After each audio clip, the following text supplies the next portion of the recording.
Hey everyone, welcome back to another episode of Red Dog Projections. I'm Lucas, and unfortunately Eric couldn't make it today, but we are 8 minutes away from Coles in Georgia closing, so I'm going to do a very fast video making our final Georgia runoff prediction. And with that being said, let's get right into it. So there's two main things in this video that I want to discuss very quickly because polls are literally about to close. The first is early voting.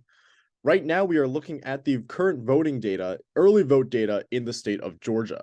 So this is a website called Georgia Votes where we can see exactly what the early voting numbers are by race, by gender, and by age. There are two important things to take note here. One is that Black turnout is actually quite high. Now, the lucky thing with this election is we actually have a baseline that we can compare this turnout to. We can compare this to first the 2020 runoff data, which is where we saw Raphael and Warnock win by 2%, and the the general election in November. Comparing these numbers to the Georgia runoff election in 2021, we can see that Black voter percentage is actually up by 1%, which is pretty good for Raphael Warnock, as this is a very solidly Democratic base.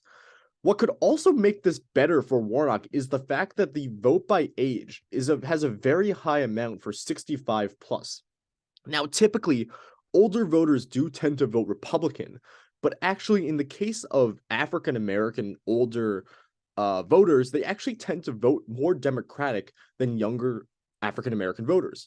So that actually ends up being a relatively good thing for Raphael Warnock, as he is able to win most of those voters in the early vote stage. Now, by no means am I saying that Herschel Walker can't win, but he has a very big deficit to overcome on election day today. The second thing I want to take a look at was the polling data. Now, of course, we don't always trust the polls, but the polls are actually quite accurate in 2022.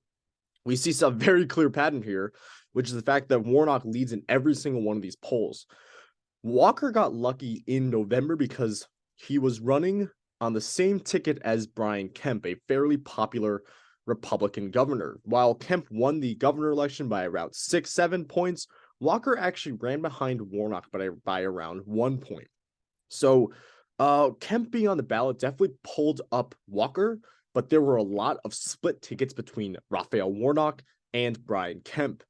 And it's clear in the data here that Warnock is winning a lot of those voters over Herschel Walker. And that leads to us to our final conclusion here. What do we think the Georgia runoff is going to be? We are going to be rating this race as lean D. I'm not yet comfortable moving it to likely, and I don't think it'll be as close as it will be for tilt like it was last year. But overall, clear advantage for Raphael Warnock, and we think he'll be winning this election. So thank you all for watching this very short video. We hope you enjoyed it. We hope you learned something, and we'll see you in our next episode tomorrow. See ya!